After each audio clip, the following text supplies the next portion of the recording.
Hello and welcome to another episode of today's GK. I am Pooja Divedi, and in this segment we bring to you objective questions on a daily basis to help you crack prelims. So let's begin. But before we begin, I would like to introduce you to a course for UPPSC preliminary examination, that is the quick revision course that will help you to boost your preparation for the UPPSC prelims. If you want to know more about it, kindly contact on the given number because it's available on online mode. And if you're comfortable enough, kindly visit the Prayagraj branch. So let's begin with the first question of today's GK, the practice question of last segment basically.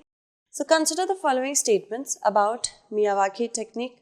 It is an afforestation method. The technique compresses layers of a forest on small plots of land, turning them into tiny forests.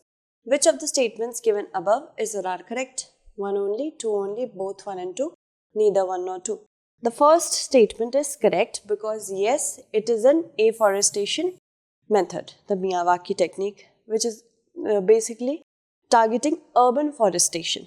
Afforestation, and the technique also compresses layers of a forest on small plots of land, turning them into tiny forests. So the correct answer for this question is C, both 1 and 2. Tiny but dense in nature, these forests are springing up in the metropolis. In a year, a patch as small as tennis court in Mumbai's eastern suburb has become a testament to the creation of urban forests through the Miyawaki technique. And like a green wall, 3 more similar patches are planted within the garden with 36,000 saplings. Some trees at the site are neem, amla, hibiscus, jamun and cashew.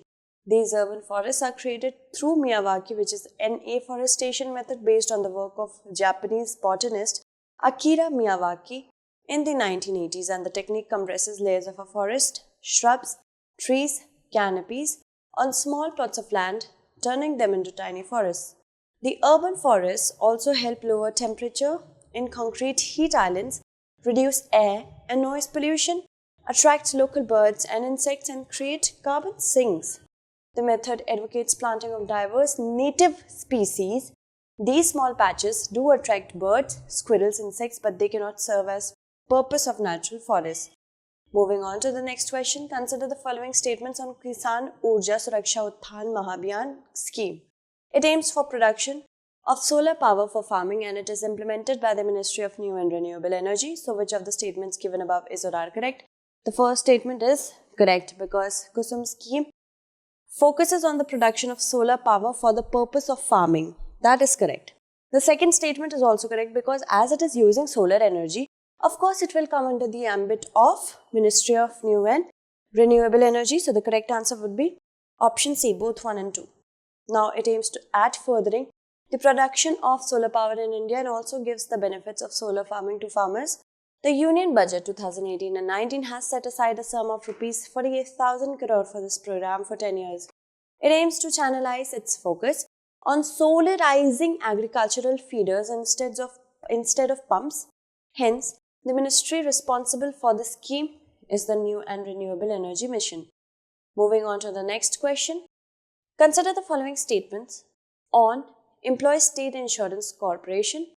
It is formed under the Employees Provident Fund and Miscellaneous Provisions Act of 1952 and provides social security benefits to the workers, and it is administered by the Ministry of Labour and Employment. So which of the statements given above is or are correct? 1 and 2 only, 2 and 3 only, 3 only, 1, 2 and 3. The first statement says that it is formed under the Employees Provident Fund and Miscellaneous Act 1952. But no, it is formulated under the Employment's State Insurance Act of 1948. So the first statement is incorrect. While the other two statements are definitely correct, so the correct answer would be B, 2 and 3. Now it's a government organization which has been formed under the provisions of the Employment State Insurance Act of 1948. It looks at providing social security benefits to the workers registered under the ESIS. It is administered by Ministry of Labour and Employment, Government of India. Pre-pack framework is sometimes seen in news due to, and it's related to, which of the following?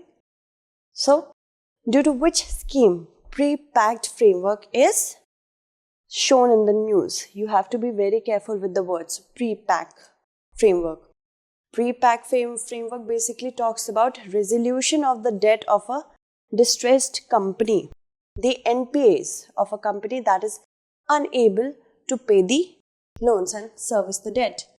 So recently a subcommittee of the Insolvency Law Committee has recommended a pre-pack framework within the basic structure of IBC of 2016.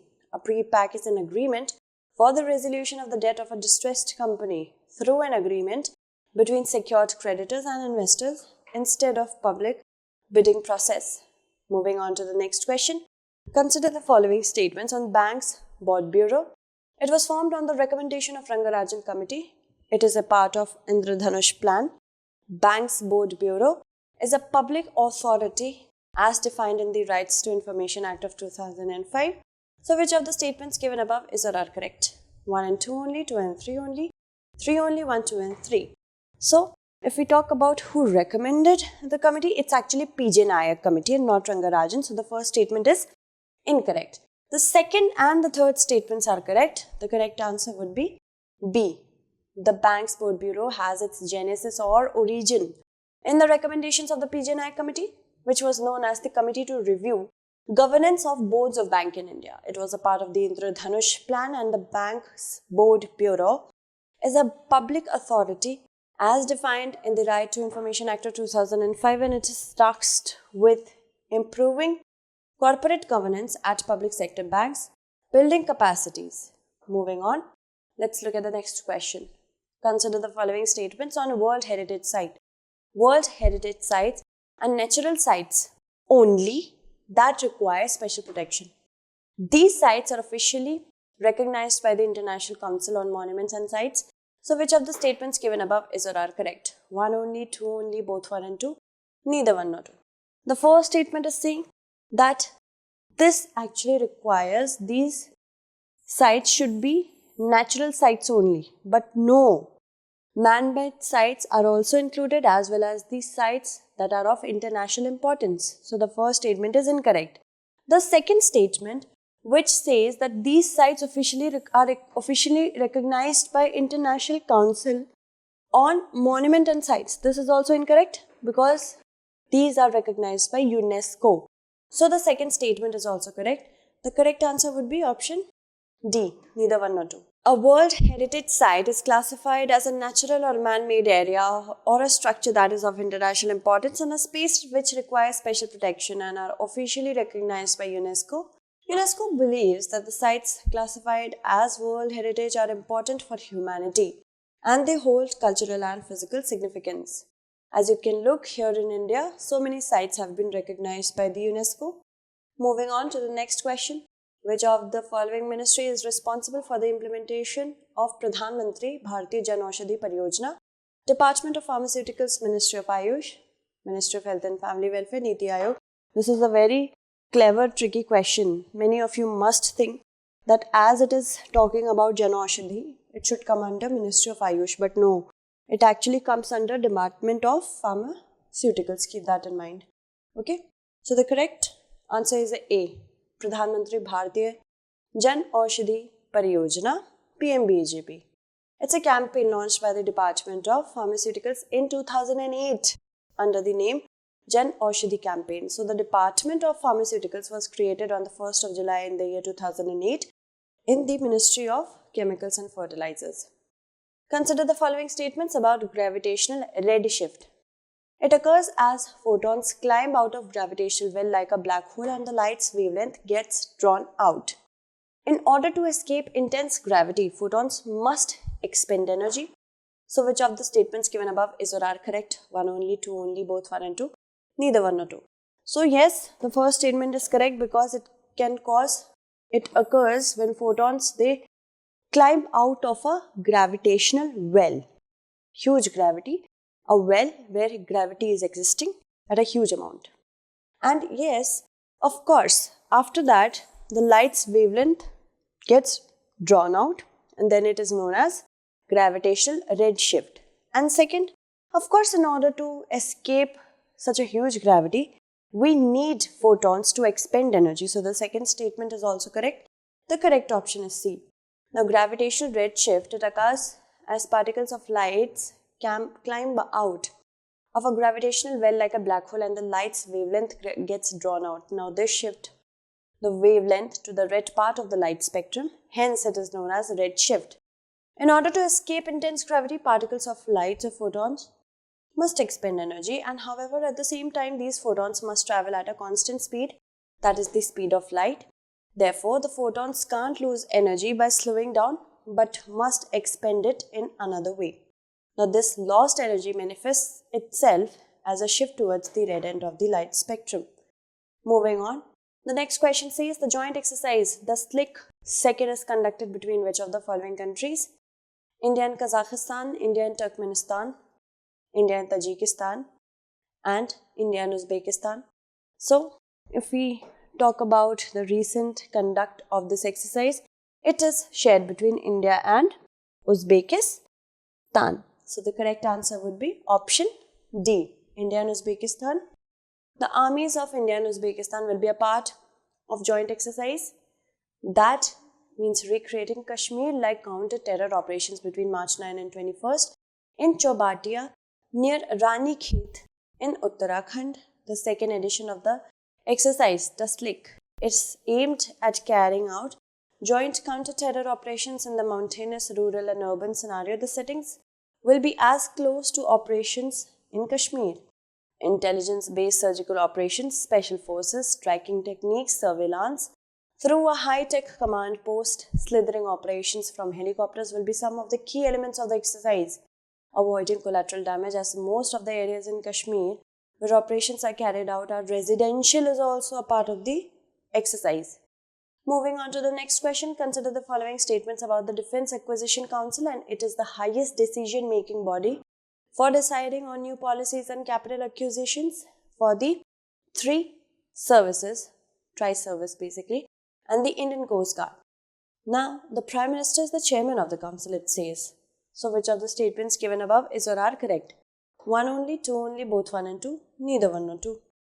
So, if we talk about this, the first statement is correct because yes, this council is the highest decision-making body on new policies related to defense and capital acquisitions for the tri-service, Navy, Army and Air Force, and the Indian Coast Guard as well. But the Prime Minister is not the chairman.